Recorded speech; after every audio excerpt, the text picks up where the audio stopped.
What up, everybody? Good morning and a happy Thursday to you all. DK Show up on the air, broadcasting from the TDS Sports Talk studios this morning. Whether you're listening on the radio dials of 105.1 FM, 790 AM, also available online at sportstalk1051.com. Download that Sports Talk app, take it on the go. Got your smart devices, smart speakers. Video streams are also up and rolling this morning on YouTube, Facebook, Twitter, Twitch, and Instagram. So multiple different ways for you to be tuning in. And we've got that Shoe Doctors bullpen line fired up for some texts, waiting for some texts here this morning, 715-830-1912. Hey, what do we got on our good old game plan for us this morning? Well, no Bucks game last night. It was postponed due to the weather in New Orleans with the snow down there. Wouldn't happen in Wisconsin, though, right?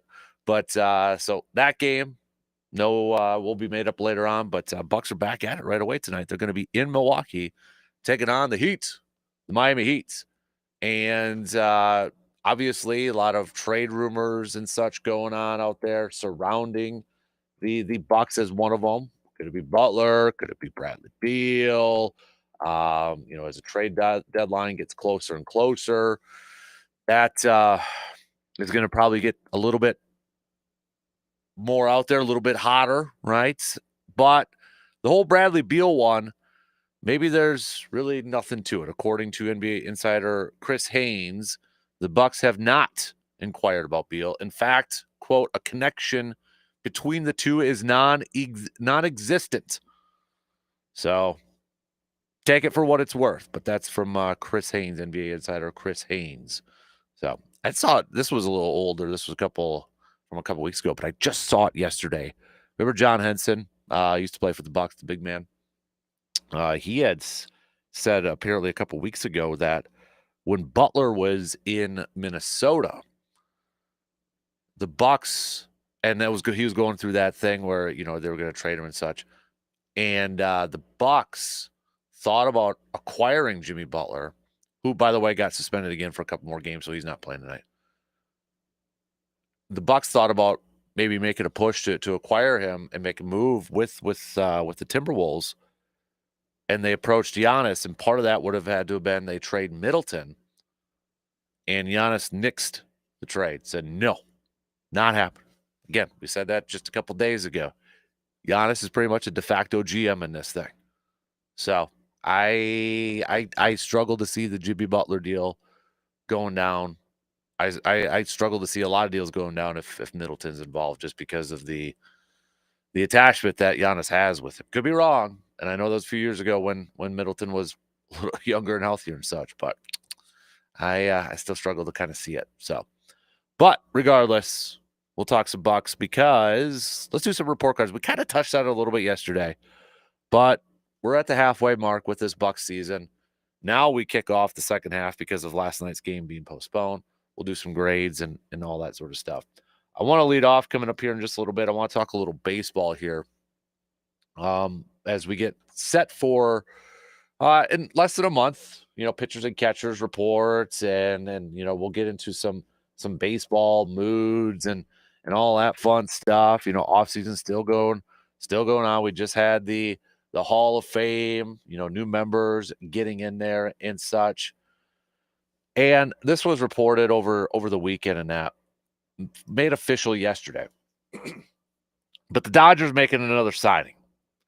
Roki Sasaki, the pitcher from Japan. This pitcher, young pitcher that's apparently sky's the limit. A lot of optimism, thinking he could be the next really, really, really good pitcher in the league. And his agent kind of started off things, a month or so ago, over a month, saying, maybe a smaller market would be better for him. And remember, everybody had a shot because there was only about a max amount of money you could give because you had to use your international pool out there. So there was some thought, okay, smaller market, could the Brewers potentially be attached? Is that, smaller markets that take out the Dodgers and that sort of stuff? Nope, didn't.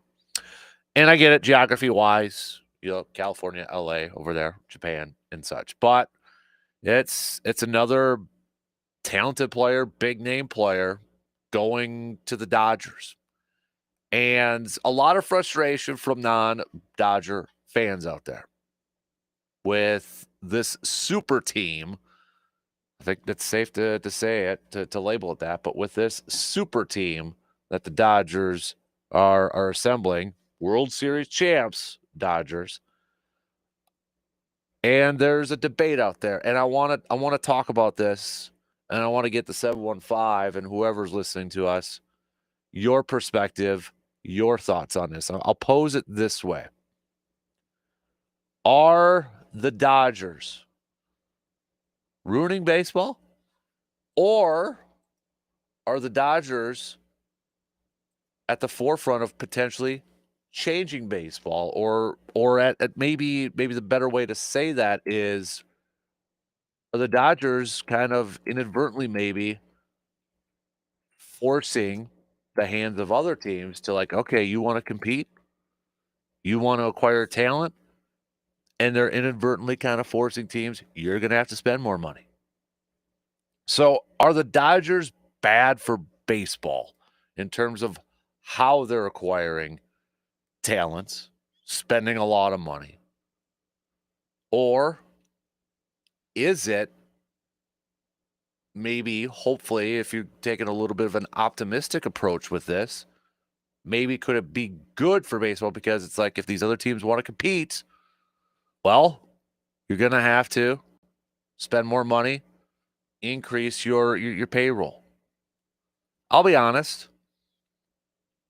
I hated seeing the Dodgers again this offseason acquiring more players on top of their World Series roster already. It annoyed me. I'll admit it. It still annoys me. And I know part of it is because I'm a fan of a small market team that isn't even close to the Dodgers payroll.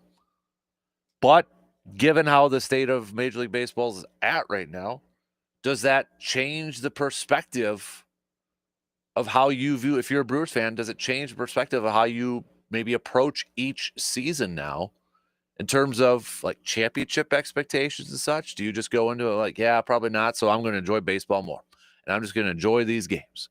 I know we're not going to have a shot to win, so maybe it tempers down the expectations, and you're enjoying the ride here.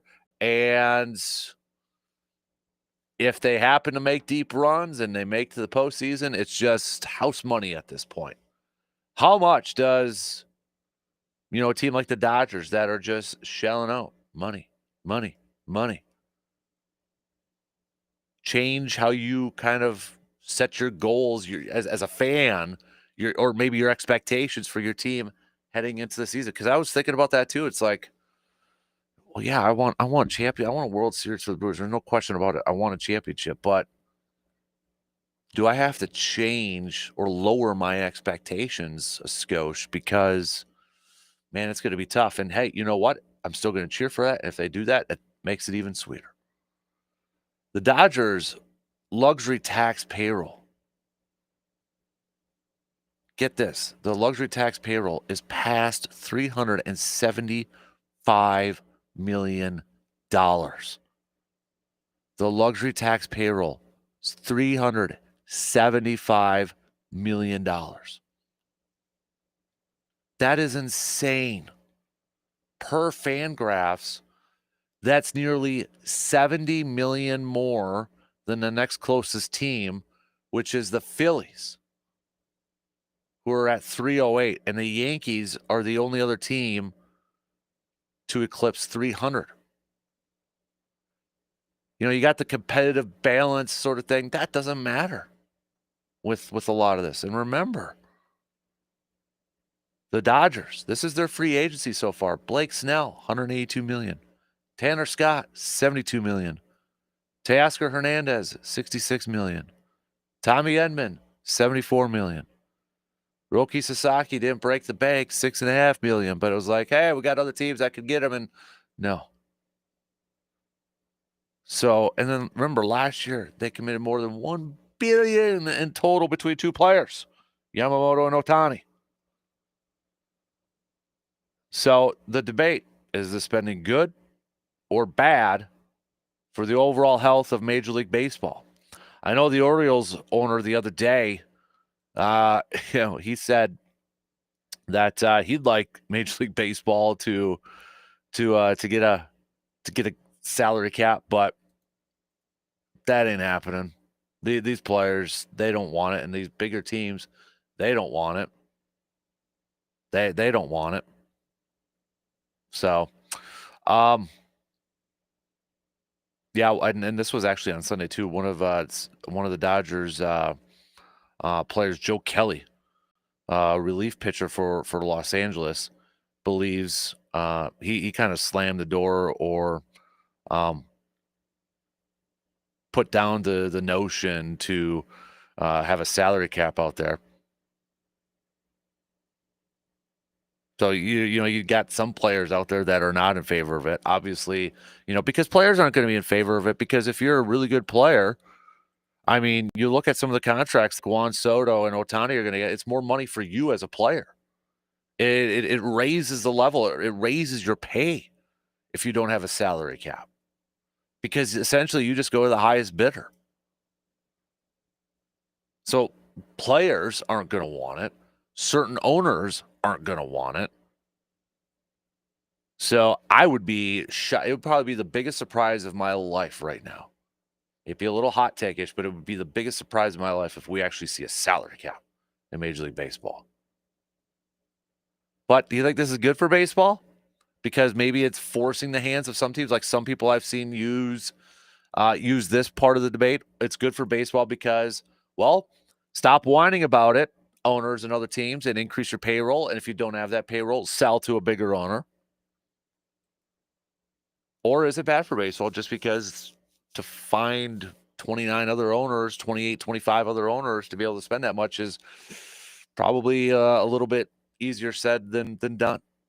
What do you think? Hit me up with a text or comment on the video stream, 715-830-1912. So I want to talk about that coming up here in just a little bit. We'll continue our self-scouting, off-season self-scouting with the Packers. Another debatable position group here that we're going to talk about, the wide receivers for Green Bay.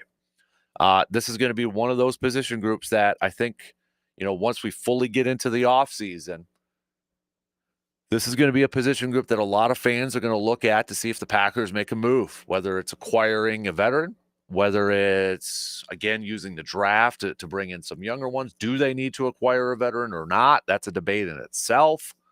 So taking a look at this receiving group, this current core group, and how much does Christian Watson's injury affect this?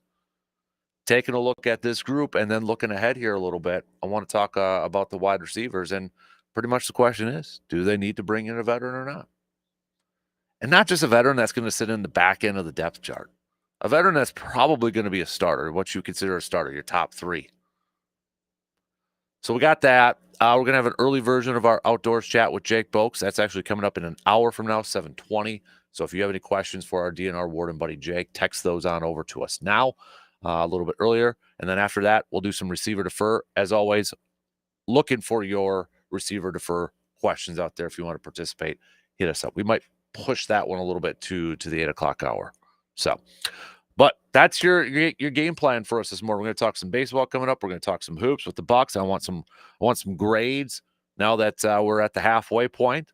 Okay, little Bucks report card. Send me some grades, whether it's the team overall, the coaching, individual players. You could do that if you have any ideas on how they can improve for the second half. Put that with your grade and such. And then we'll talk some Packers with our off-season self-scouting series continues. And we're going to take a look at the wide receivers. Lots to get to, and I need your participation, all right? So join in on the fun. We'll take our first break, and then we're rocking and rolling here this morning. Stick around. We got lots to get to. Deep dive into all this. We'll be back in just a few minutes.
When it comes to fresh quality meats, nobody does it better than Mike's Star Market. From hand-cut steaks and juicy burgers to premium brats and snack sticks, they've got everything you need to make your next meal unforgettable. Don't forget, hunters, they are your go-to place to drop off your game to get your meat processed as well. So stop by and give Mike Star Market a visit. 2238 Heimstead Road on the west side of Eau Claire. Mike, Sarah, the entire staff there will greet you with a hi and help you answer any questions you may have. Mike Star Market, deliberately old-fashioned to assure quality and affordability. Can really go for some of those Bloody Mary beef strips right now or some snack sticks for a little breakfast out there. Gosh, that sounds good right now. So, or, if you're going to be doing some Super Bowl party stuff and you want to get the grills out and such, head on over to Mike's there too. They'll hook you up. Let's get things rolling here this morning on the leadoff. I want to talk a little baseball here this morning. And I want to get your opinions on this. All right. So join in on the convo with me. Hit me up with a text or comment on the video streams or hit me up on the socials and such. But a topic that is kind of out there in the sports world, specifically the baseball world right now. And I mean, it's another year where the Dodgers spending a lot of money, not as much as last year with Ohtani and Yamamoto and such, but still it's like, where are they getting all of this money? And now they got, they've added more this offseason. And the question that is kind of out there, the debate that people are having out there is, are the Dodgers, what they're doing, is it good for baseball? Is it bad for baseball? One side of the arguments for that it's good for baseball, maybe it's forcing other teams like, okay, stop whining, open up your pocketbooks. If you don't have a deep pocketbook, maybe it's time to sell your team to an owner who's got more money to spend on players. That's one of the arguments from the side that people are using. It's good for baseball. For the other side, it's finding people, owners who can spend that much and will spend that much is a lot easier said than done. So those are just a couple. I mean, there's more. We could make a pro con list with this whole thing. But straight up, in your opinion, is it good for baseball? Do you think it's bad for baseball? And obviously, with where we're at, whether you're a Twins fan or you're a Brewers fan and such, your teams do not have the payrolls of the size of the Dodgers, of the Yankees, of the Phillies, some of those other teams out there. You don't. So maybe your thought process or your opinion on it is a little bit different. Looking at the 2025 payrolls right now for Major League Baseball, I'm going to use Fangraphs for this because you go to a bunch of different ones and they're going to have same numbers, similar numbers, different ones, and all that. So I'll just use Fangraphs for this. But according to their roster breakdown, the projected payroll for 2025 for a team like the Dodgers, $369 million. We already said their luxury tax projection, you're looking at over $370 million. The second highest payroll is the Mets, $297 million. And a lot of that is from Juan Soto.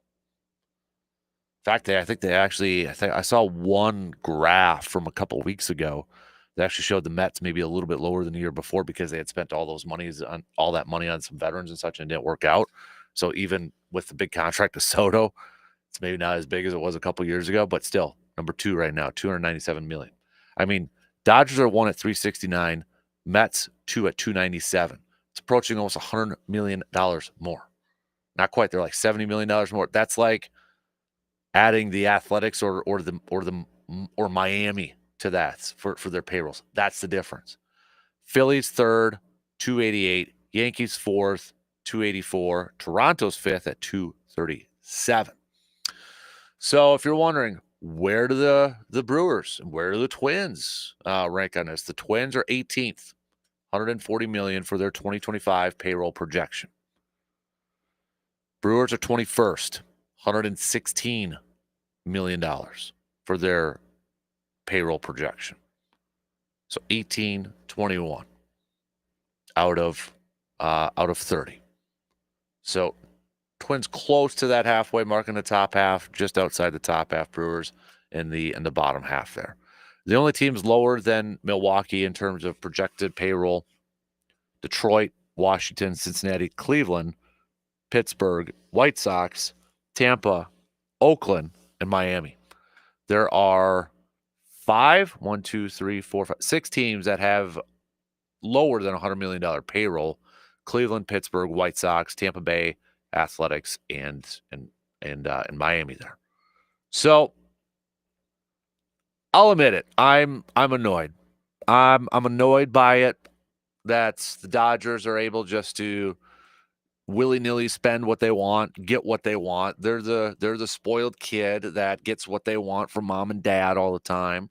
You know, it's like the you know, well, who's the girl in Willy Wonka that wants all that stuff and dad's willing to write the check and buy it and all that sort of stuff. That's how I feel like the Dodgers are right now. Whatever they want, they're going to get, or they could get. They want this player. Okay, how much is it going to cost? If they would have gotten Juan Soto this offseason, then I think there would be a huge uproar with this whole thing. But the fact that they were in the conversation was still annoying enough. I understand it. It's how baseball is right now. I don't have to like it. I love baseball, but I don't like Major League Baseball right now. I love the game. I'm a fan of the game. It's one of my favorite things, if not the favorite thing of summer, but I don't like Major League Baseball right now. So I love you, but I don't like you right now. I love the game, but I don't like you right now. And I get it. I'm probably a whiny fan from a franchise that doesn't spend as much. I get it. I understand it. But also the truth of the matter is Milwaukee's media market, where they're going to get money and all that sort of stuff, is not as big as Los Angeles. It's not as big as New York. It's not as big as Philadelphia. That's a fact. And it ain't changing anytime soon. More money, media-wise, gets shelled into Dodgers, Yankees, Phillies than it ever will for Milwaukee. So that's one part of it. That can't change. It won't change unless all of a sudden it just explodes because like a top 5 city in this country. It ain't going to happen. So, all right, Mark, sell to somebody that's going to, be a bigger spender and all that sort of stuff. It could happen, but who's that out there? The NFL is going through this change now where you're having multiple owners, right? It used to be a thing where you couldn't have investors as part of your ownership group. But because franchises and their worths have exploded in terms of value, that there's not many people in this world that can just go and buy a team. Yes, you'll have ownership groups, but still, with the value of franchises and how much they have exploded over the years, now you're seeing where the NFL just this past few months ago approved, where like, okay, yeah, you can have investor groups up to a certain amount of percentage. That way it makes it just a little bit easier if somebody wants to sell a team, that there's going to be more of a pool of potential groups or owners out there. So maybe that's something that could happen for baseball and such, but I don't know. And I don't know how you change it. Okay, you put a salary floor there. Okay, you put a salary floor, which I'm in favor of. I think, yes, you put a minimum salary floor. NFL has that too. We're in a certain amount of a time frame. It's like 5 years, 4 years, something like that. You have to spend a certain amount of your salary cap, a certain percentage amount of your salary cap. If you don't, you get penalized or you lose some money. And I like that because it forces teams to spend money. You can tank for a pick there, but you got to better turn it around in a couple years and spend some money after that. It forces teams to do that. So I'm in favor of a salary floor. That's fine because it won't hurt anything. But would it make that much of a difference? No, probably not. It would probably make a difference for some of those teams that are under $100 million in payroll. But if we're looking at a team for like the Brewers, I don't know how much of a difference that would make. I don't know what you change. I know the Orioles new owner said, "Would love a salary cap," but acknowledge, yeah, it's probably not gonna happen. Players don't want it. You're gonna have to go to the negotiation table for this with the players union. Players aren't gonna want it because that means salaries are gonna go down. Players aren't gonna want that. They wanna go to the highest bidder. Who's gonna bid the highest for my services? And you got a luxury with a team like the Dodgers who are not only willing to bid for your services, but they're a dang good team right now. So you get paid and you're going to a winner. It's the best of both worlds. So yeah, I'm a jealous baseball fan of teams like the Dodgers and that. Spread a little love to my, my team that kind of gets forgotten, gets to the wayside there. I get it. It's different ownerships and that, but it's annoying. It's annoying. And is it good for baseball? I mean, I think you've got an evil empire brewing if it's not already brewed. The Yankees always had that label. I would say the Death Star now is the Dodgers. Now everybody's like pointing at them. And it doesn't mean that they're going to, guaranteed to win the World Series. And I know that's an argument that a lot of, I was looking last night at there's like some blogs and pieces out there where it's like a debate back and forth. And one of the arguments is, well, there's, really hasn't been a repeat World Series winner. And, the Dodgers, they haven't won a ton, even though it seems like they've won a ton of championships. Cool. Great. But they're always in the conversation and they're always got a chance there. And they're always going to be a favorite to do it. They're putting themselves in that position to do it. Great for them. They've got the money to do it. Awesome. I'm happy for your fan base because you've got a team that is willing to shell out all of that money for your team. Cool. Awesome. What's that like? I have no idea. In baseball, I don't, at least. Basketball, we do. NBA, I mean, they're just spending willy-nilly for that Bucks team, and they've put themselves in some financial constraints in terms of salary, roster stuff. I don't think it's necessarily good for baseball. I don't think it's going to tip the hands of owners and force owners to spend more. I don't think what the Dodgers are doing is going to force Colorado to spend more money. I don't think, what the Mets or Phillies are doing. I don't think it's going to force Cleveland to spend more money to be competitive.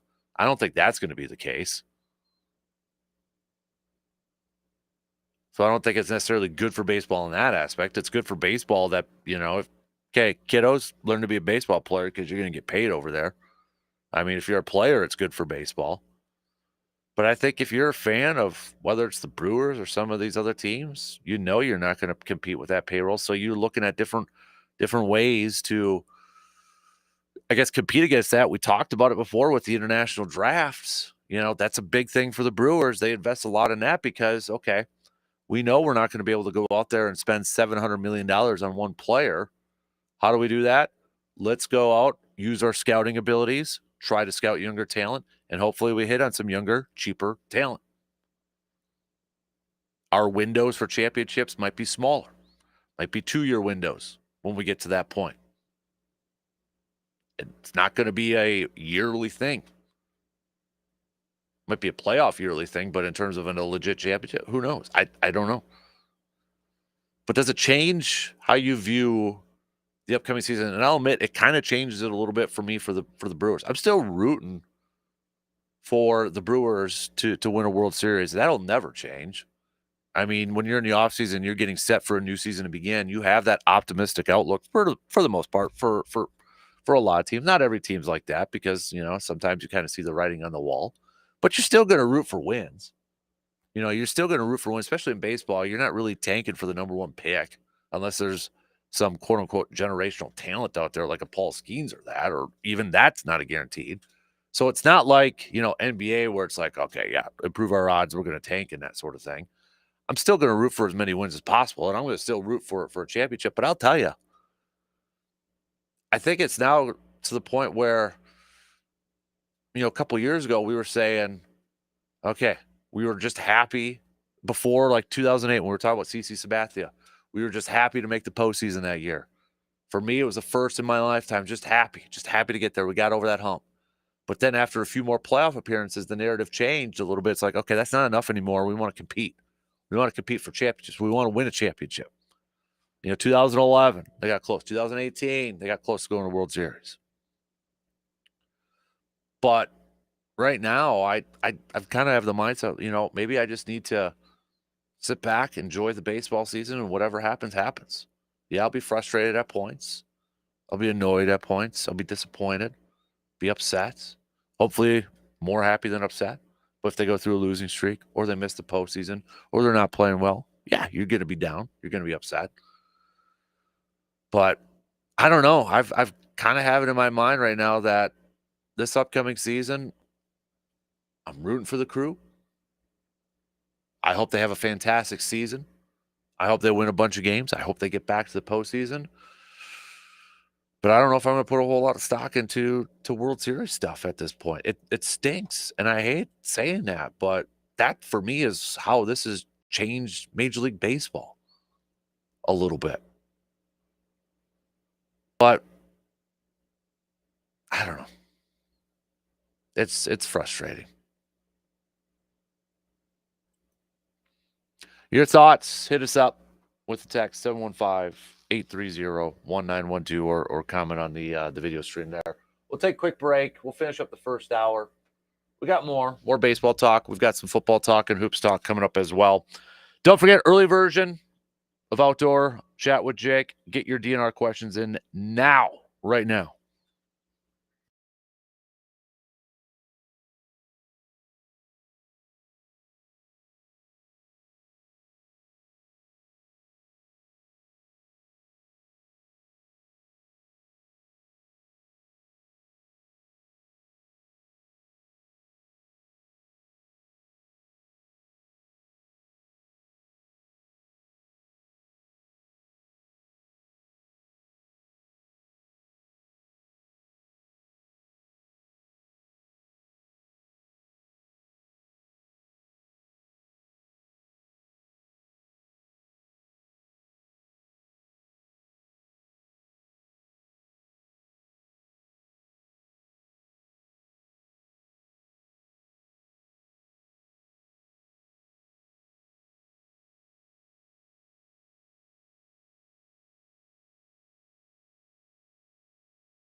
At Hy-Vee, they're more than just a grocery store. They are your one-stop shop for everything you need, all in one place. From fresh produce and top-quality meats to your favorite snacks and household essentials, they have got you covered. Need a quick dinner solution? Check out their delicious, ready-to-eat meals or swing by their in-store bakery and deli for made fresh daily options. Don't forget to fill up and take advantage of Hy-Vee's fuel savers too. Fill up at the tank. With friendly service, great prices, and convenience you can count on, Hy-Vee is here to make your day easier. Don't forget when you're over there to grab yourself a six-pack of Man Cave Lights and maybe some Dan Good burgers from the meat department over there. They got your supplies too for the big game coming up in a couple weeks if you're having a big game party and such. Snacks and food and all that good stuff. A few texts to catch up on. Drew from Eau Claire says, no matter how much the teams are willing to spend, there's only so many top players out there to acquire anyways. There's only so many Otanis, Freemans, Sotos to pick up. If you allow one team to spend unlimited money and defer it into the future, you're setting up the league to have teams like the White Sox and A's that get whoever is left. You can put a salary floor, but that just means the guys at the bottom of the barrel are going to be getting more money than they should be. I'm not saying guys like Terang are bad, but why should we have to pay him Yelich money to get to a floor amount? Well, if you're paying, let's say lower, in to lack of a better phrase, lower quality talent a lot of money, then I think you need to look at the general manager in the front office and say, okay, what are we doing here? Like, if you're paying a guy over the money, then you're not doing your job as a general manager. I mean, you could spend a certain amount and spread it out to other players, but that's why I like the NFL one where it's a 5-year period. Where, okay, spend 90% of the salary cap in a 5-year period. You have to spend that amount. It's not necessarily forcing teams to give money to quote unquote bottom of the barrel team players.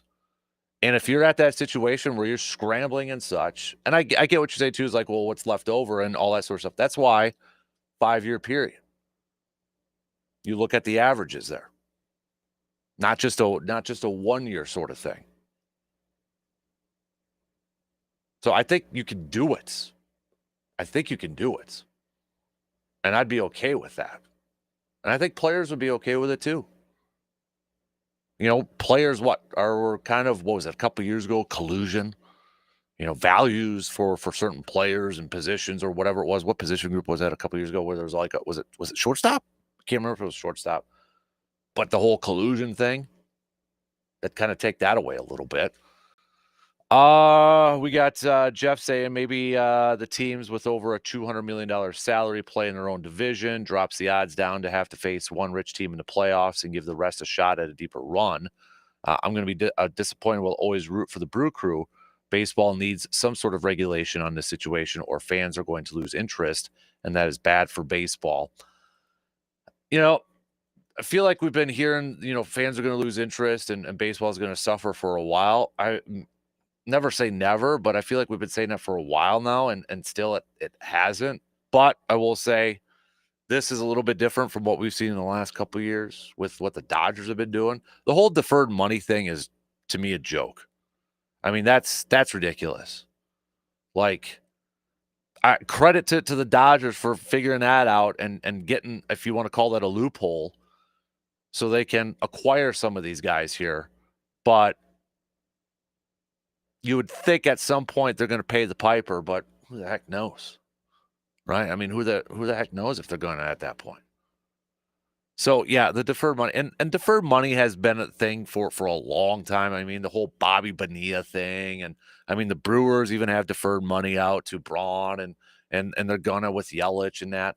But I think what really put it under the spotlight was the Ohtani deal. Like, a vast majority of his contract was all deferred. Then that was like, hey, now, okay, guy, what are we doing here? That's what annoyed a lot of people. Deferred money has been a thing. But the fact that it was Ohtani and then a big chunk of it, a massive chunk of it for his contract, would be coming maybe after he's done playing is what annoyed a lot of people, me included. It stinks. I mean, so is it going to change how you view? Let me just straight up ask you, Brewers fans, if you're a Brewers fan, or maybe if you're a Twins fan, is it going to straight up change how you approach a season in terms of your expectations? Not saying you're not going to cheer for wins or a World Series or a championship or anything, but does it change in your mind the expectations?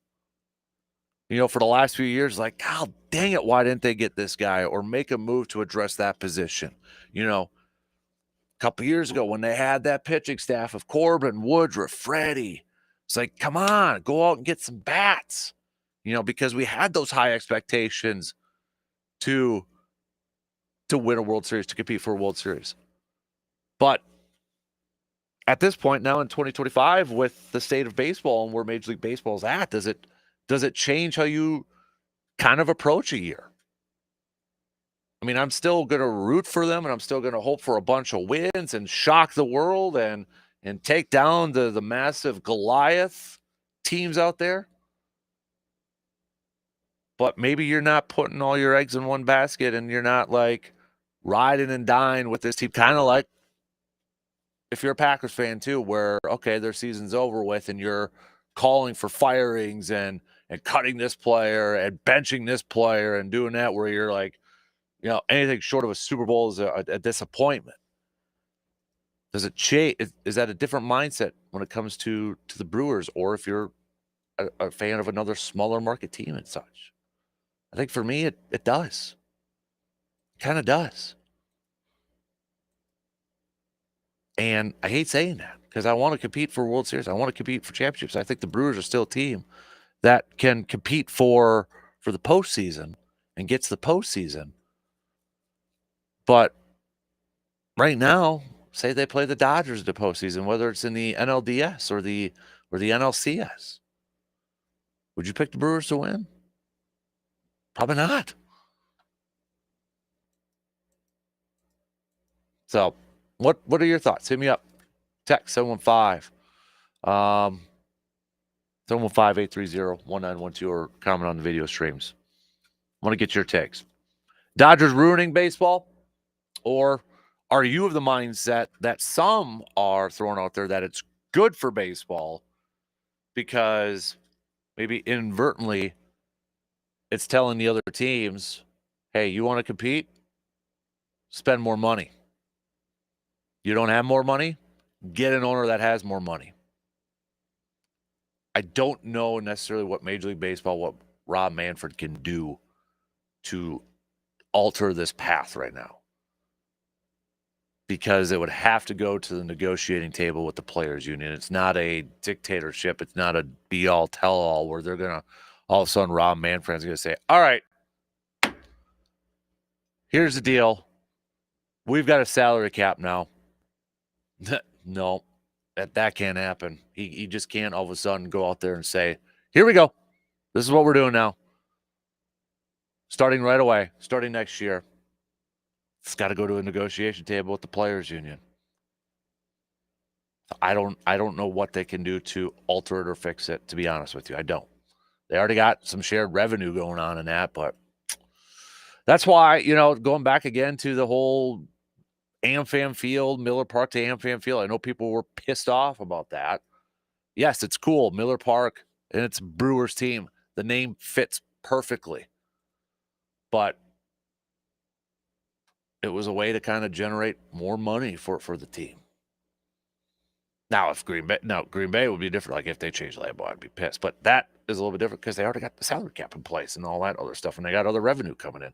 I don't know. Could the Brewers build kind of like how Green Bay's got the title town down there, and try to find some, it's like a fan area sort of thing. I know they've talked about it in that, but could that be enough to help generate some more money to be put into payrolls and players and that sort of stuff? Is there other things that they can do with that? You got the Deer District for the Bucks. What's something that the Brewers can do to help generate more income for payrolls and that?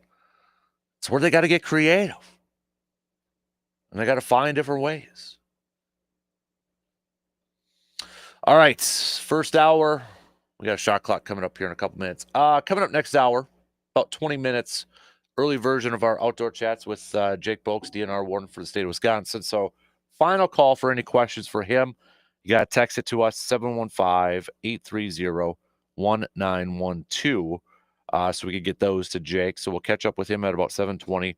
We got some receiver defer also coming up. So if you got any good questions for receiver defer, I'm open. Send those on over. We'll talk some football as our Packers offseason self-scouting series continues. And we're going to take a look at the wide receivers, take a look at the current group with an eye towards the offseason. We got that. Bucks are back in action tonight. We're going to do some grades. Bucks fans, give me some grades now that we are at the halfway mark. Bucks didn't have a game last night because of the snow and the weather down in New Orleans, but Bucks will be back in Milwaukee taking on the Miami Heat tonight. And for the latest trade rumors out there surrounding the Bucks, Chris Haynes, NBA insider, saying there is no connection whatsoever between the Bucks and Bradley Beal. So anybody hoping that if the Bucks would acquire Bradley Beal, at least right now, maybe that's tempered down or kind of non-existent at this point. But we'll talk some hoops and get some Bucks grades going over there too. So if you got a Bucks grade, kind of open-ended, team-wise, coaching-wise, player-wise, individual, and ideas or thoughts on how to improve in the next quarter and the final semester of this regular season, send those puppies on over there too. So, but we'll begin the next hour, a little throwback Thursday, little the dates in history like we do every Thursday and such. But keep your thoughts coming with baseball. The question I'm throwing out there, kind of a two-parter: Are the Dodgers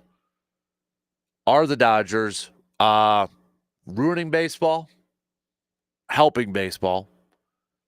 And with what they're doing, does it change your expectations if you're a Brewers fan or a Twins fan? Does it change your expectation for the upcoming season in terms of championships and that sort of thing? Not saying that you're not going to cheer for your team and you're not going to hope for that, but does it change the expectation just a little bit? All right, one in. We got two more to go. Got some news updates, and then we'll be back after these quick words.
Second hour, kick it off on this Thursday morning. A big thanks for tuning in wherever, however you're tuning in this morning. Whether it's on the radio dials, 105.1 FM, 790 AM, or online, streaming it, video, all that good stuff. We appreciate you making us part of your experience here this morning. Right. We're going to get back to some more baseball talk here as kind of our first topic of conversation this morning was the debate that's kind of out there now in the baseball world, sports world. Dodgers, are they good for what they're doing right now? Good for baseball? Are they ruining baseball? That sort of thing. Does it change how you kind of view not view, but does it change your expectations maybe for the upcoming season for like the Brewers and such? Yeah, I'm not saying you're not gonna root for them or anything like that, but does it kinda change the expectation? Like, yeah, I know we're not gonna win, but, yeah, it stinks, right? I mean, I'm not the only one who thinks it stinks. I can't imagine that, but anyways, give me your thoughts. You could hit us up with that. We'll get back to some more baseball talk, really quick. Rodney said, "Baseball things like, this Dodger stuff is why I quit following Major League Baseball. Still love the game, but now I do express baseball. Last I checked, Major League Baseball didn't care." It's kinda why I said I love baseball, but I don't like Major League Baseball right now. That's kind of where I'm at. So, we're going to talk with DNR Warren Jake Bolks for our early version of our outdoor chats in about 10 minutes. So, final call. This is literally your final call to text me any questions you have for him so we can get those to Jake. He'll be joining us here in about 10 minutes or so. Let's kick off the second hour, though, with a little throwback Thursday, this date in history. Not a whole lot. So I'm going to turn one into a trivia question. Text me or comment on the video stream the answer, and I'll randomly select a winner and send you some swag or stuff if you get it right. Don't look it up. I know I can't stop you from looking up the answer. I know I can't, but have a little fun with this. I'll put a time limit on it, okay? 1 minute from when I ask this question to 1 minute to get your answer in is what I'm trying to say. Who was the first Heisman Trophy winner to be elected to the Pro Football Hall of Fame? Timer starts now. Okay. Text your answer or again comment on the video stream and I'll randomly select a winner to send some stuff over there. Otherwise, 1879, the National Archery Association was organized in Crawfordsville, Indiana. There's not a whole lot of stuff for that. I mean, 1950, the NFL owners approved the unlimited substitution rule that had been used on a trial basis for 1949. 1949. So that's about it. That's about it. So um, send me your picks. Got 30 seconds left. Got 30 seconds to tell me who was the first Heisman Trophy winner to be elected to the Pro Football Hall of Fame. Now it's about 20 seconds left. I don't want you looking it up. So, we're gonna talk some football coming up here as well in a little bit as our off season self scouting series continues. We're gonna take a look at the wide receivers. We're gonna take a look at the wide receivers for this Packers team. Who? We'll take a look at the current group here and take a look at off-season potential sort of player, sort of how do I want to say this? I'm blanking now. The potential of certain additions to that group. So, do you think when we get to that point, when we get to our off-season outlook, do you think that Green Bay should get a veteran wide receiver? Do you think the Packers should prioritize that in the offseason? Yay or nay? And I'm looking at it from the perspective of, like, if you're going to bring in a veteran, it's probably going to be somebody that's a top 3 wide receiver. So, don't say, yeah, veteran, but, maybe 5th on the depth chart or something like that. I think if they're bringing in a veteran, it's going to be a guy that's going to get plenty of snaps, like top 3 on that depth chart. So, do they? Don't they? How much does the Christian Watson injury factor into it? And then looking back at this group from this past season, was there a big disappointment? Was there a certain player that was a big disappointment for you from the wide receiving department? How much do you factor in their youth with it? Maybe you're like, yeah, man, Dontavian Wicks just disappointed me. I had such high expectations for him. Or maybe but maybe it was a sophomore slump that second year thing. So wide receiver, I think, is going to be a position group that is going to be a group that is going to be talked a lot about by Packers fans this offseason.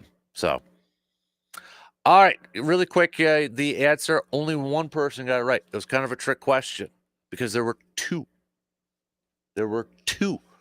players that were inducted into the Hall of Fame. 2 players, the same year, I should say. Let me clarify.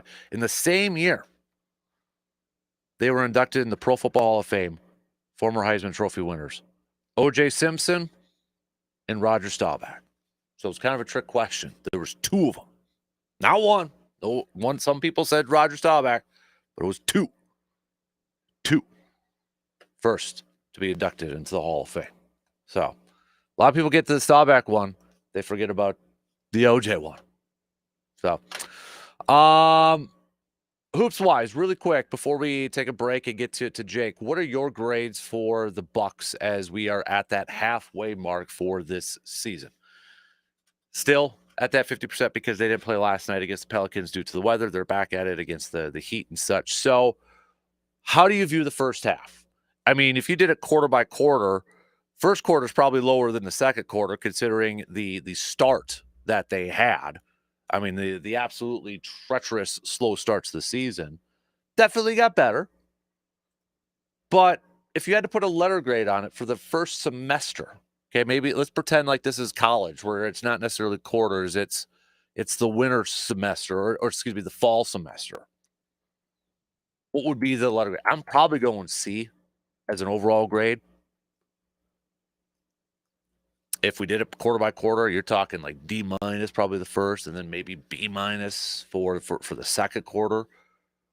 But Giannis would, I think, gets an A.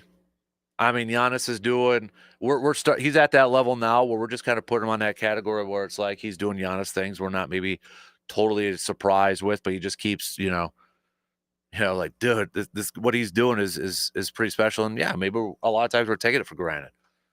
But I would put Giannis at an A at this point because you look at what he's doing so far this year, 31.5 points per game. That's second in the league. 12 rebounds per game, 6 assists per game, shooting 60.5% from the field. He's putting up MVP numbers, but he's not one of the top 3 in terms of MVP odds. For whatever reason. I don't know if a lot of it just because was the slow start to the Buck season, but I mean, Jokic is out there. Jokic is doing he's nuts. That guy's crazy for what he does for the position he plays. So he's still up there, even though Denver's kind of middle of the pack. But I do think a lot of people still take Giannis for granted. So I give him an A. I'm still giving him an A. Dame, I mean, I think a lot is what were your expectations for Dame? He's averaging 25 a game and giving you 7 assists a game with 4.4 rebounds. I think that's kind of the expectation, so I'm probably giving him a B. I'm giving him a B. He hasn't been like, he's 14th in the league in scoring. He's 10th in the league in assists. But it hasn't been like, oh, dude's averaging over 30. Like, just exploding. I mean, he's averaging this year, numbers-wise, points per game, his career. His career, he's a 25.1 point per game guy. This year, he's 25. A lot of the stuff, he is at his career average. This year, he's slightly above in the assists. He's a career 6.7, 7.1. Rebounds are practically the same. Steals are practically the same. Turnovers are practically the same. Field goal percentage is practically the same. So I'm probably going at a B.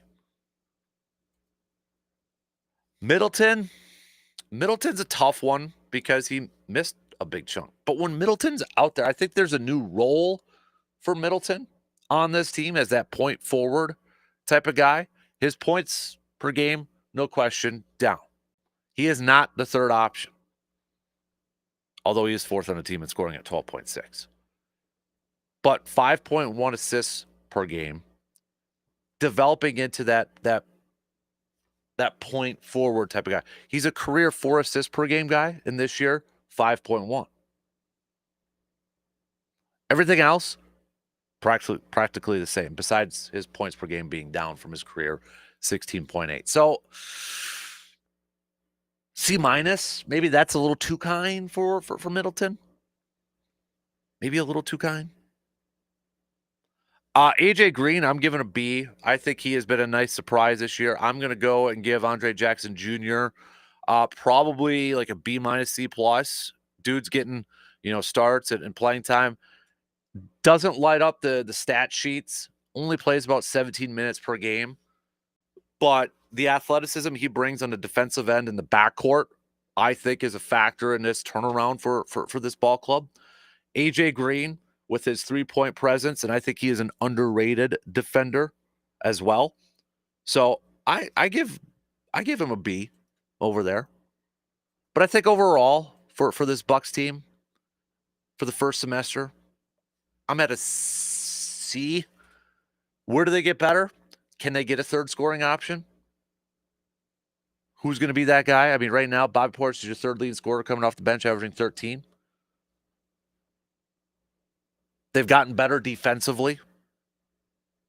Can they continue to do that? I think the biggest question heading into the second half of the season for the Bucks is going to be health. They're an older team. They're a veteran-led team.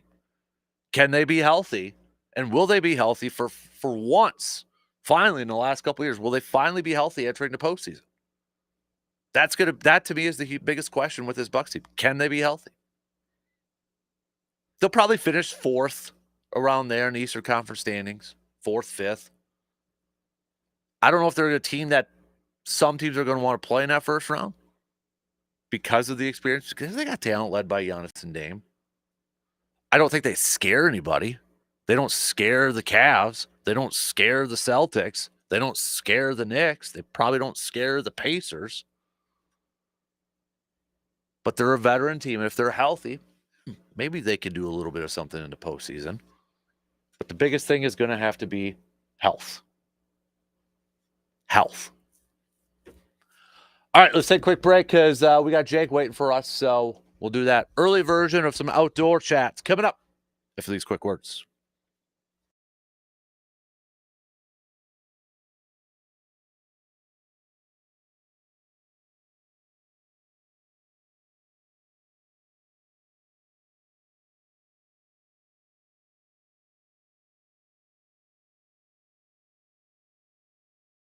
You are a seasoned hunter, competitive shooter, or just starting out, they have got everything that you need. Tilden Gun carries the top brands and a wide variety of firearms to fit every purpose. Rifles, shotguns, handguns, you name it. And if you're not quite sure what you're looking for, their friendly, experienced staff is there to help answer any questions you may have. At Tilden Gun, they offer the expert advice that you can trust. Their knowledgeable staff is there to answer any of your questions and help you make the right choice and ensure that you're confident and prepared. So stop by their shop at 12427 98th Avenue in Chippewa Falls. That's 12427 98th Avenue in Chippewa Falls. Or you can check out their website at tildengun.com to check out all the different options you can choose from. Plus, Tilden Gun has the best selection and best prices in the area. On behalf of Tilden Gun, best of luck and be safe in the great out. money on everything for your next project. Transform everyday spaces into gathering places with custom craft countertops from Menards. Countertops are the center of the home, and we offer stylish options with durability that will last for years to come. Visit our kitchen showrooms in-store or go on Menards.com and get a free design estimate today. Plus, check out our weekly flyer for many other great deals happening this week. Save big money at Menards. Colder months are here, and Bloomer Brewing Company has just the beer to get you through. Town Brown, a nut brown ale with a smooth, nutty taste and a solid finish. Perfect for game days or kicking back with friends. And don't forget, every Packers game comes with a bonus. Buy one, get one free pints. So rally the crew and head to Bloomer Brewing Company on Dante Tap Room in downtown Eau Claire, where every handcrafted beer is brewed with the finest local ingredients. Bloomer Brewing Company. Every brew has a story. Let's hear yours. My friends swim no matter the season, but my moderate to severe plaque psoriasis can sometimes take me out of the moment. Now, thanks to Skyrizi and clear skin, count me in. With Skyrizi, Risankizumab Riza, a prescription-only 150 milligram injection for adults who are candidates for systemic or phototherapy. 3 out of 4 people achieve 90% clear skin at 4 months. Don't use if allergic to Skyrizi. Serious allergic reactions and an increased risk of infections or a lower ability to fight them may occur. Before treatment, your doctor should check for infection and tuberculosis. Tell your doctor if you have an infection or symptoms such as fever, sweats, chills, muscle aches, or cough, or if you plan to or recently received a vaccine. Thanks to Skyrizi, there's nothing on my skin, and that means everything. Ask your doctor today about Skyrizi, the #1 dermatologist-prescribed biologic in psoriasis, and visit skyrizi.com or call 1-866-SKYRIZI to learn more. Save big money with these great deals going on now at Menards. Stock up with paint roller covers, just $1.99. Windshield washer fluid, also just $1.99. Clean up with a big jug of bleach, only $2.29. These great deals won't last long, so save today. Price is good through January 26th. Plus, sign up for Menards emails to get more big savings right to your inbox. Save big money at Menards. He serves up a whole lot of sports with a whole lot of opinion, which means you've got a whole lot of listening to do. The Dan Casper Show, weekday mornings from 6 to 9.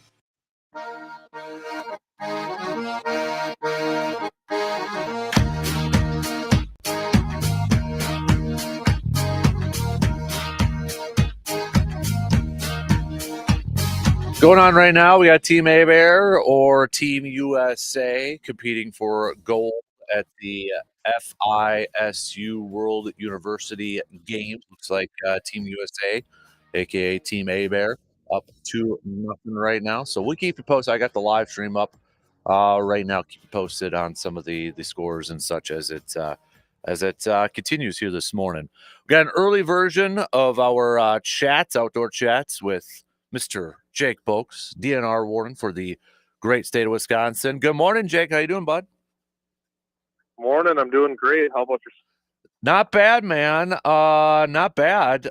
Not as cold as it was a little bit earlier. Still a little chilly this morning. So, but you know. No, but it's still -1 as I sit here in my truck. So, I mean, I guess that's an improvement from -20, but it's definitely winter in Wisconsin. Exactly. Hey, speaking of like that, this might be a stupid question to lead off, but when it's temperatures like that, when it's temperatures like that, do you see a decrease in a lot of people out in the outdoors, like hunting, or I mean, they locked up in their shanties and staying warm? I mean, because you guys got to go out there and brave that.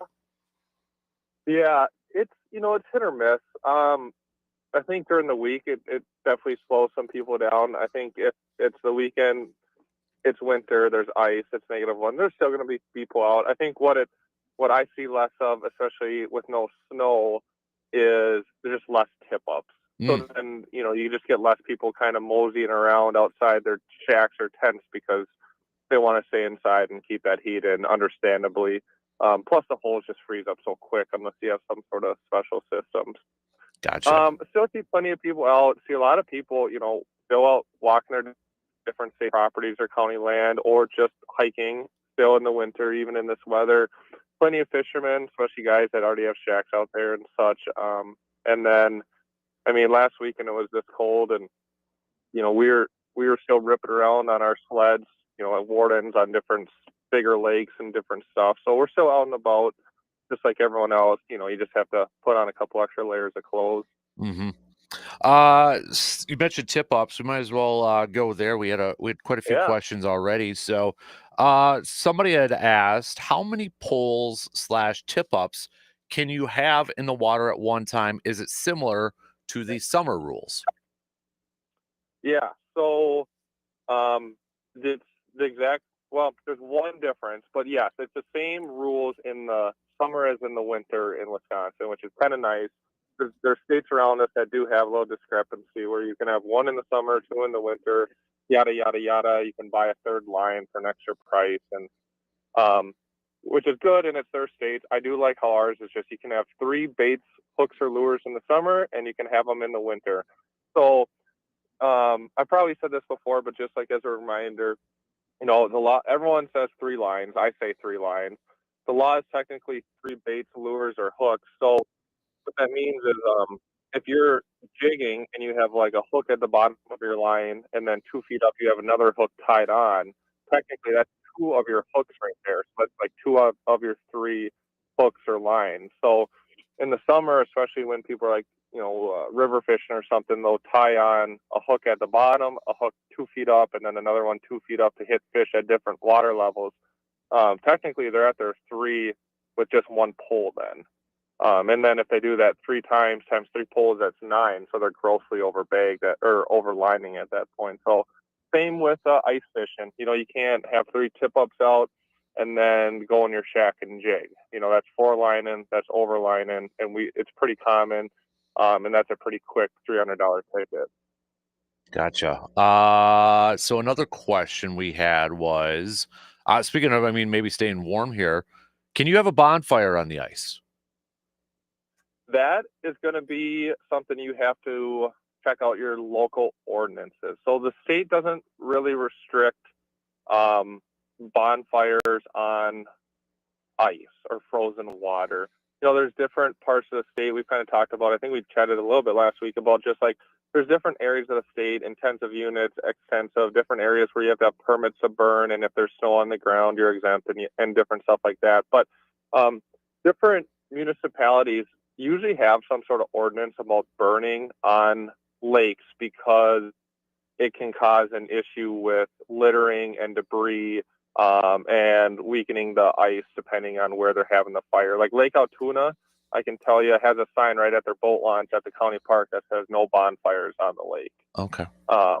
And that's not a state law, but it is a local ordinance, which is still it's more, it's enforceable by everyone. So you can't have like bonfires on Lake Altoona. And again, usually that's derived from past issues of people having huge fires or burning a bunch of stuff and then leaving all the remnants on the ice, or having fires too close to boat launches and weakening the ice. So if you see it, it's probably because they ran into an issue in the past with it.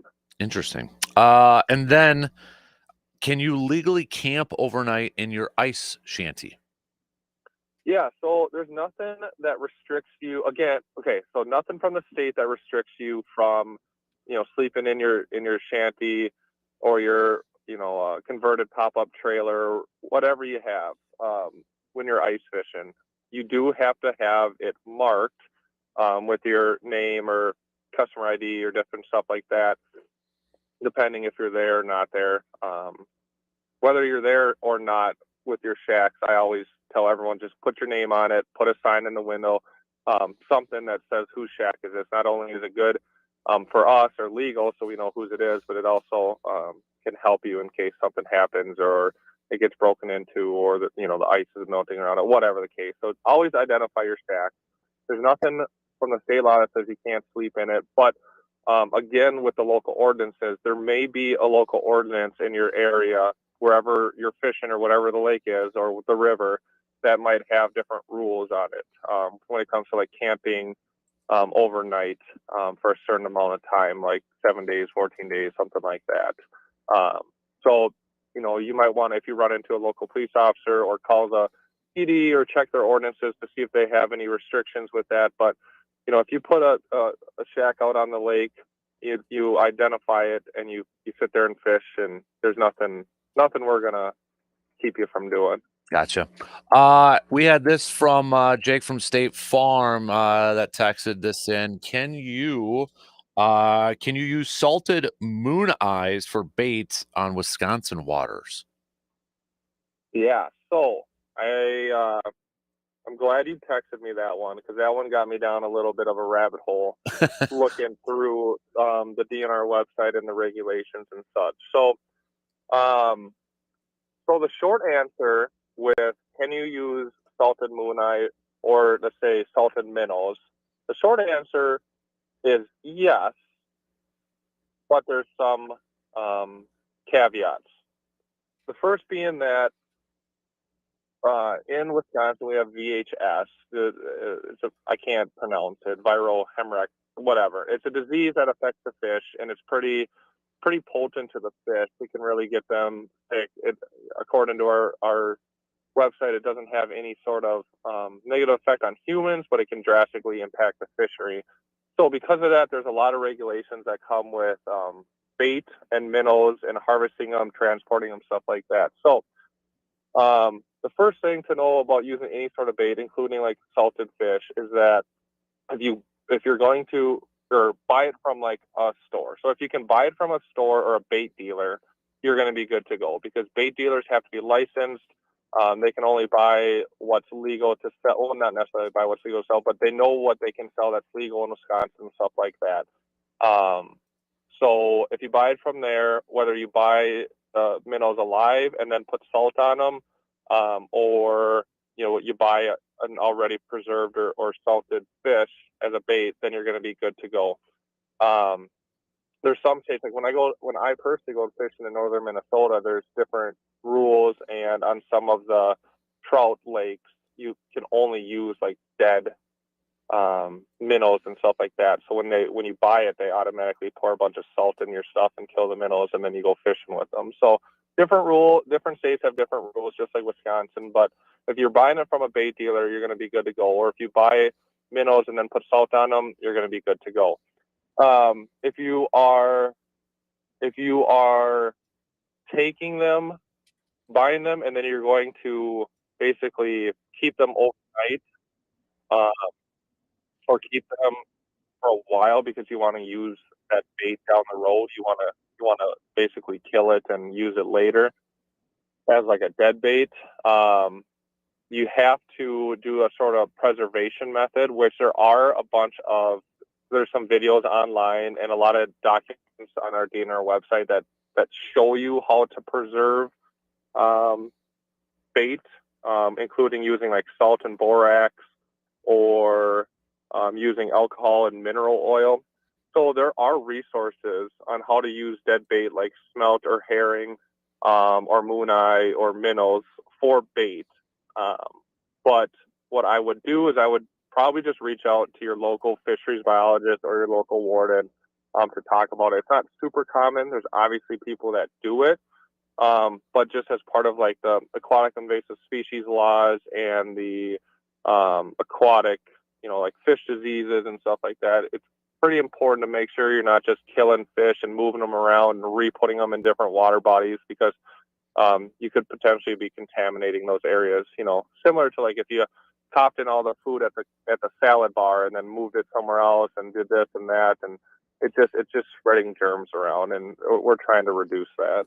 Leave it to our good friend Jake from State Farm for throwing a unique question, a Right. good question out there. It's a good question. I mean, there might be some people listening just thinking I'm rambling on, and that's all right, because I am. But the important thing to know is, like, if it takes me that long to kind of talk through it and just get a base knowledge of it, that it is probably it's a highly regulated thing. So don't just grab a fish from Lake Altoona, kill it, and then use it for bait on the Mississippi River. There's different preservation methods, there's different lure, there's different rules. So if you want to do something like that, reach out to your local fisheries biologist and ask them how they do it, or ask them how they do it. Same with the local warden, because we'll help you through that process, so you don't get tracked and you're in a world of violation.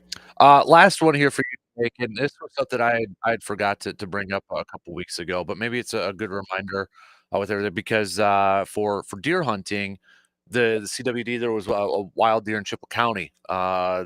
that would got tested positive. So that means Chippewa County will renew a 3-year baiting and feeding ban already in place. Barron County will renew a 2-year baiting and feeding ban in place, and Dunn County currently already had a 3-year baiting and feeding ban in place already.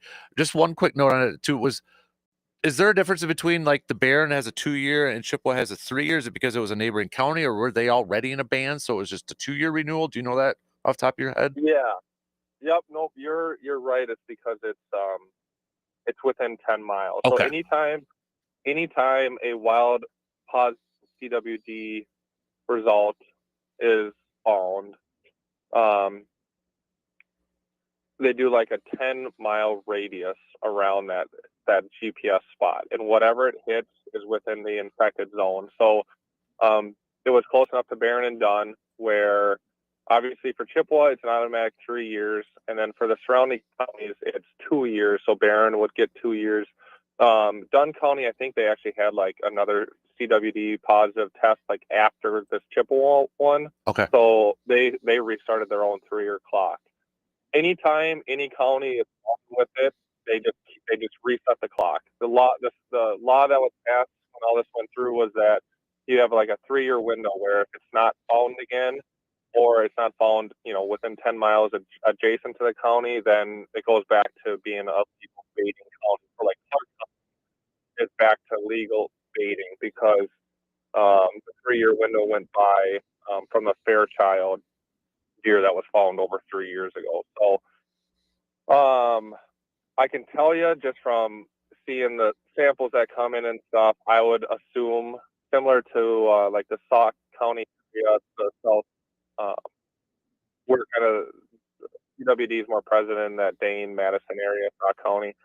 Um, Chippewa, Eau Claire, Dunn seem to pull a positive sample every year now, which kind of, for me, looks at it in the sense of unless some different laws change, I don't see baiting coming back to our immediate area because it just keeps resetting that clock. And then if you don't find one, it seems like the other counties are finding it right on the county line, so it's resetting the clock anyways. So if you hunt around here, you have property around here, whatever your stance is on BD, you're against it or you don't believe in it, or you're very open to trying to protect it. Whatever your stance is, doesn't matter.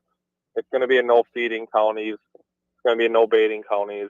So either, if you have land, start doing food plots or start planting apple and pear trees, different stuff like that to have a legal, more natural food source on your properties. Mm-hmm.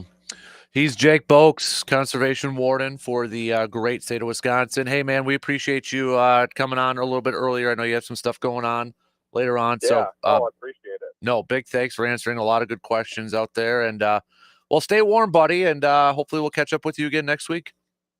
Yeah, you guys too. Good luck to anyone fishing this weekend. And yeah, stay warm. Absolutely. There you go. Jake Boakes, conservation warden again for the state of Wisconsin. A big thanks to everybody. Jake from State Farm. Good question, man. That was you always bring the good ones out there too. So well done. Well done. But always send those questions, even if you think about it on the weekend or any other day. If you got a question, it's like, man, that'd be a good one for Jake. Send it over and I'll save it so we can ask Jake when he's on every Thursday for us. All right. Let's take a quick break. Send me your receiver to fur questions now, okay? Receiver to fur, we're going to get to that. We're going to get to a little football talk as well. Get back to some more baseball talk. Lots to get to. We'll be back after these quick words.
At Carpet City Flooring Center, they know that the right flooring can change everything, whether it's the cozy feel of a new carpet in your living room or the timeless elegance of some luxury vinyl planks in your dining room. Your floors can set the stage for life's moments. By the way, new carpet also makes for very good indoor mini basketball in your kids' room. Trust me. Their team of experts are there to help you with so much experience and a passion for finding the perfect flooring for your style and needs. From the latest trends to classic designs, they offer a wide selection of carpets, laminate, and luxury vinyl. And they can even help you with remodeling your shower too. Yeah, they do that too. And when it comes to installation, they got you covered. The professional installers ensure every detail is handled with care. So all you have to do is enjoy your beautiful new space. Stop by Carpet City Flooring Center today and let them help you bring your vision to life. Because at Carpet City, it's more than flooring, it's where life happens, baby. Visit them in store today, 3109 East Hamilton Avenue in Eau Claire. Coming up next hour, we'll get to our off-season self-scouting for the Packers. Our series continues. We're going to take a look at the wide receivers, take a look at the current group with an eye towards the offseason. Do they need to add a veteran? Yay or nay? Thumbs up, thumbs down on that. Was there any disappointments from this group from you from this past season? Give me your thoughts. Give me your expertise. We'll get to that coming up in the next hour. Let's finish off though really quick at updates. The Team USA versus Norway for the gold right now. It looks like USA is still up 2-0. I'll be honest, I don't know a whole lot about curling and such, but I've been seeing a lot of people waving the American flag after some of this. So obviously the scoreboard says 2-0, but they must be doing really well over there too. So keep it up, Team A Bear. Team A Bear. Eau Claire representing Team USA right now. So let's do some receive or defer to finish up this second hour. I was going to say first hour. Finish up the second hour here. Receive or defer. This one is from Ben. A big thanks, by the way, for everybody who texted in some receiver defer questions. This is from Ben. Receive or defer. The Brewers will be in the top half of teams with payroll once the season begins. I'm going to defer. I had it up earlier. Do I still have it up? No, I don't. Fangraphs had them at 21. So, I mean, they'd have to be at 15, move up 6 spots. So, I'm gonna defer that. I don't think they'll move up in the top half of payroll. And again, media, TV coverage and all that is a big thing. They're doing the FanDuel sort of thing, and that was kind of an unknown there for a little bit. I don't know how much income they're gonna be getting from that and how much that's gonna go to payrolls and that. So I think they're gonna be a team that's gonna be in the second half, the bottom half, if you will, of payroll this year for Major League Baseball. Let's do another receiver defer. This one is from Kevin. Kevin has a receiver defer baseball wise for us. Receiver defer. Major League Baseball will implement salary changes in the coming years for teams. I don't know if that's another way of saying, Kevin, for salary caps and that. If you're referring to salary cap, defer. I don't think that happens. If you're referring to maybe possibly, oh gosh, I don't even know what kind of rules or stipulations they could put in there. I'll receive that because maybe they could do something, but I don't know if it'll make a drastic change. So I guess I don't quite know if you're referring to just straight up salary cap in that. But if it is straight up salary cap, no, I don't. Looks like Norway just took the lead 3-2 right now. So, all right. Let's do another receiver defer. This one is from Matt on our texting line again. Receive or defer. The Packers will pick up a big name free agent wide receiver before they address defensive line in the offseason. I'm going to defer that. Again, if it's essentially asking, do I think they're going to get a wide receiver over a defensive lineman? I'll defer that. I wouldn't be surprised if they get both, but I guess I don't know if they prefer a wide receiver over a D lineman. I think They probably really wish that they didn't have to go out there and get one, that they were probably disappointed this year in the play of, Kenny Clark and Rashawn and Van Ness and Devontae Wyatt was good out there, but he was banged up at times and missed some time over there.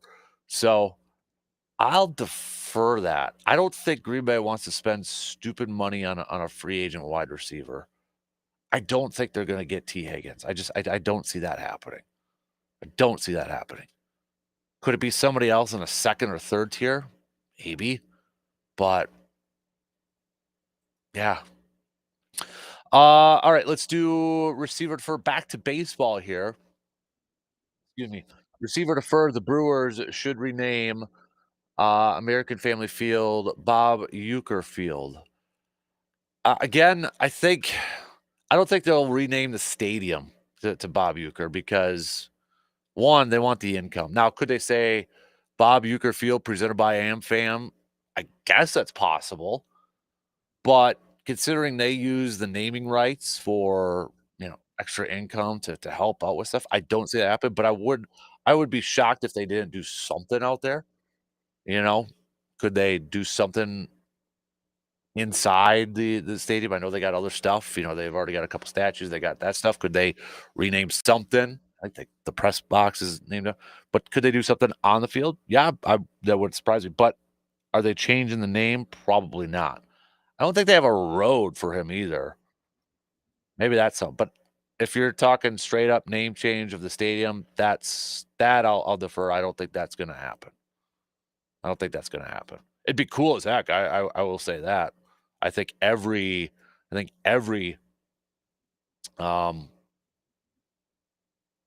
how do I want to say this? I think every Brewers fan would be on board with that and would not have a problem with that all. Euchre Field and then Lambeau Field. Oh yeah, come on now. That'd be awesome. Let's do another receiver defer going in order of received here. Get it? Receiver. Okay. This is from Chad. Chad says receiver defer. Receiver defer. The Bucks will either, acquire Bradley Beal or Jimmy Butler before the trade deadline. I'm going to defer that. I don't think they get either one of those guys. I honestly feel like they're going to keep Middleton at the trade deadline. I think they make him maybe a little bit more of a minor move. But if you're talking about, I guess those are the two big fish out there, Butler and Beal. I don't think the Bucks acquire either one of those guys. For one,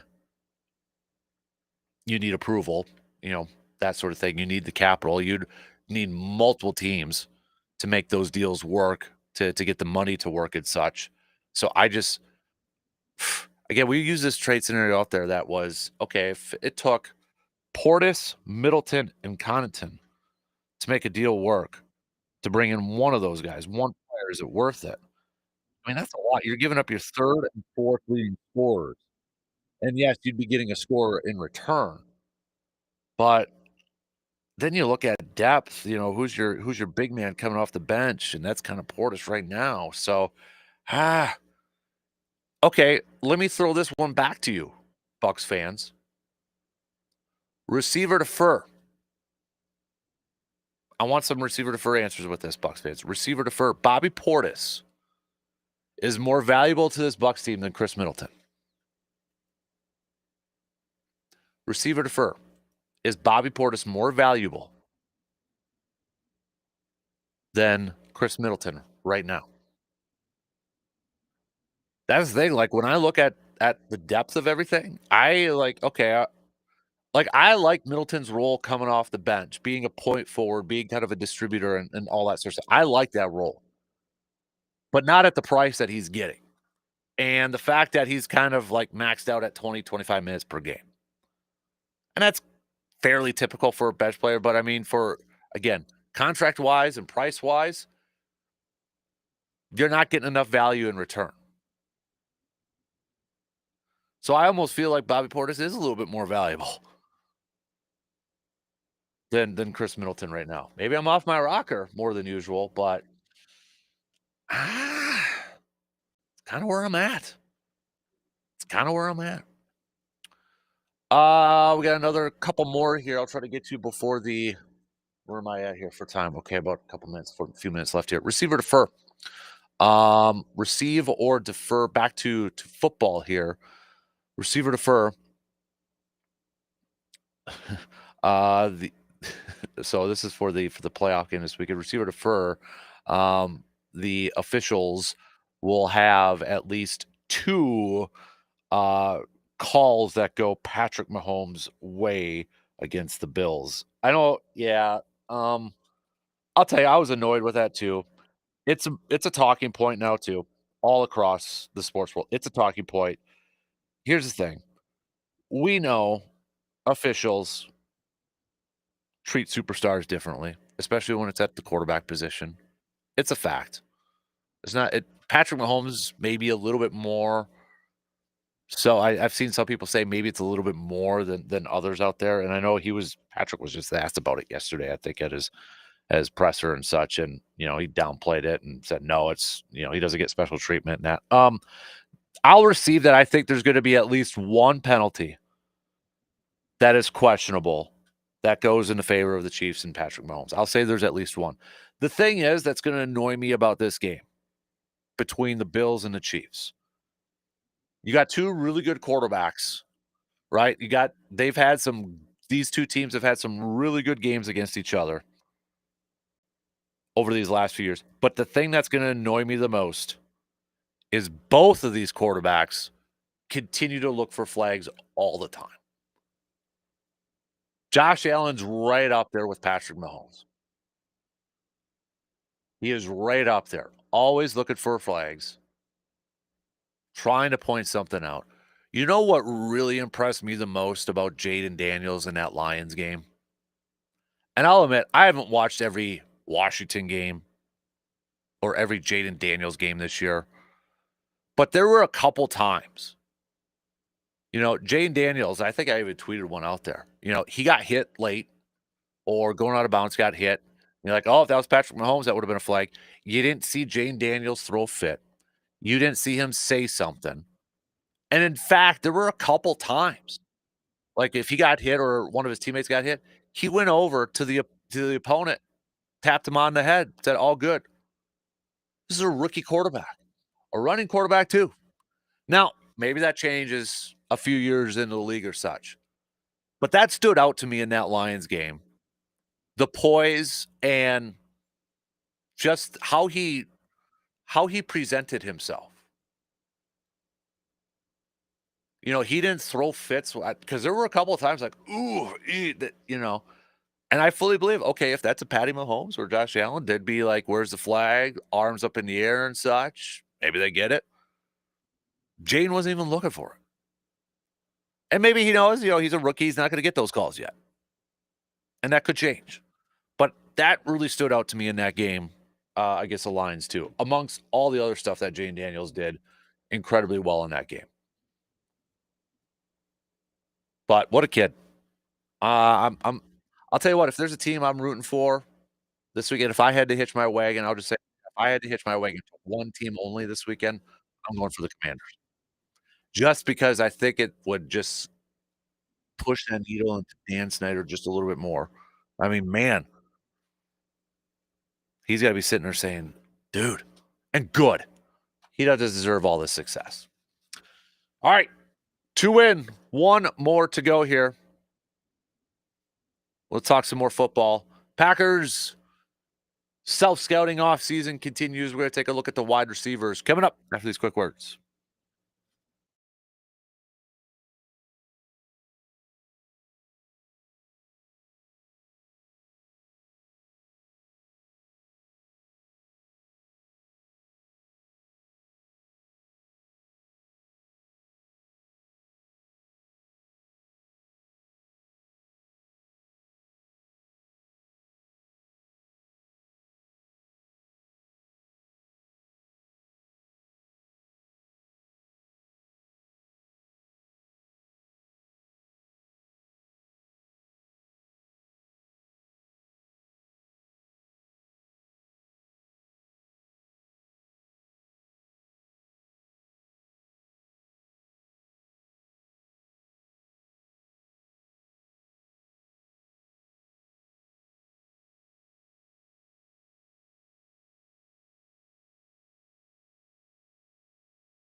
Final hour kicking off right now on this Thursday morning.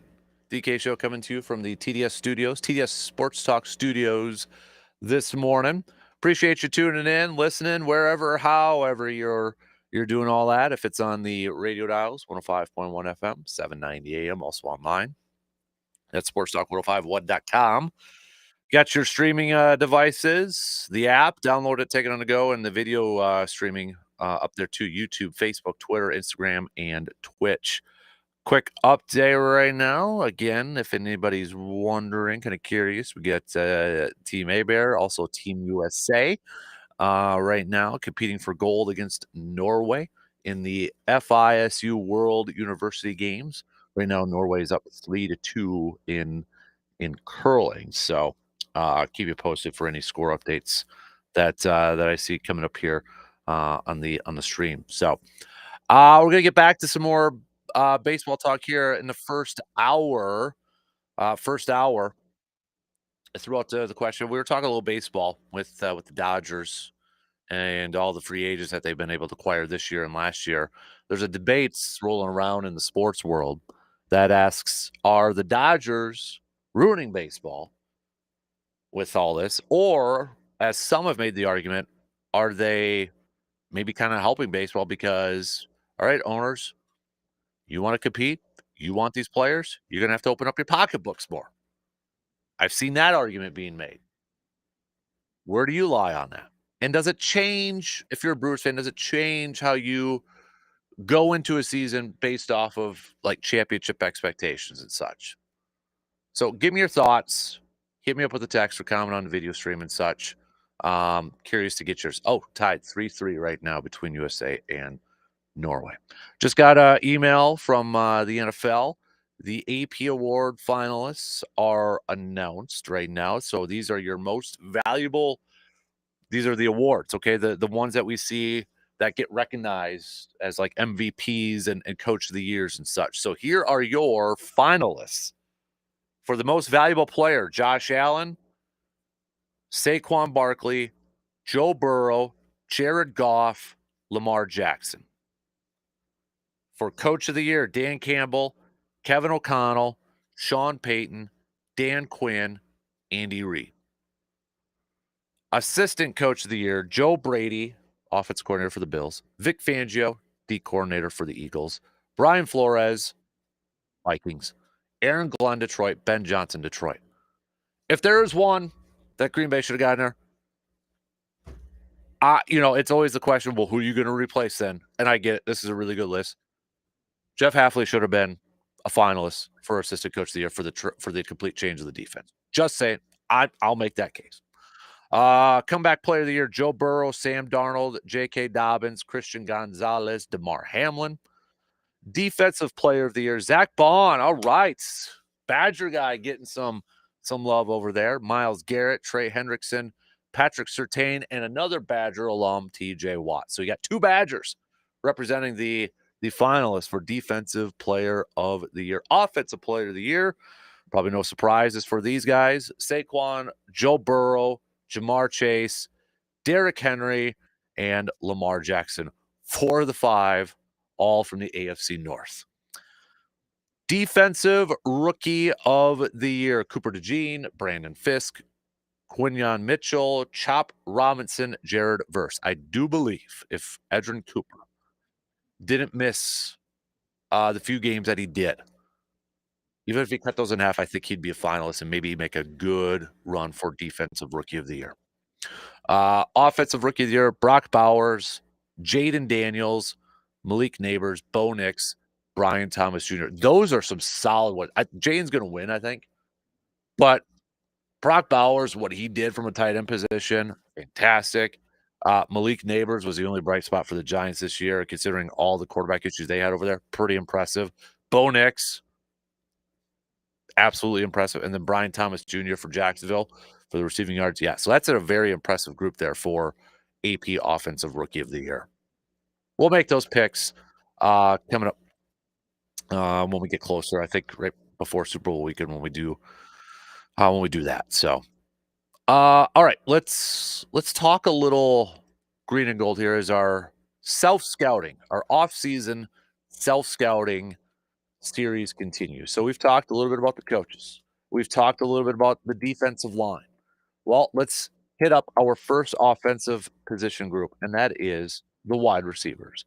I do believe that this is going to be a position group that's going to be talked a lot about in the offseason, especially when we get to free agency amongst Packers fans and maybe even leading into the draft, depending on what the Packers do or don't do in free agency.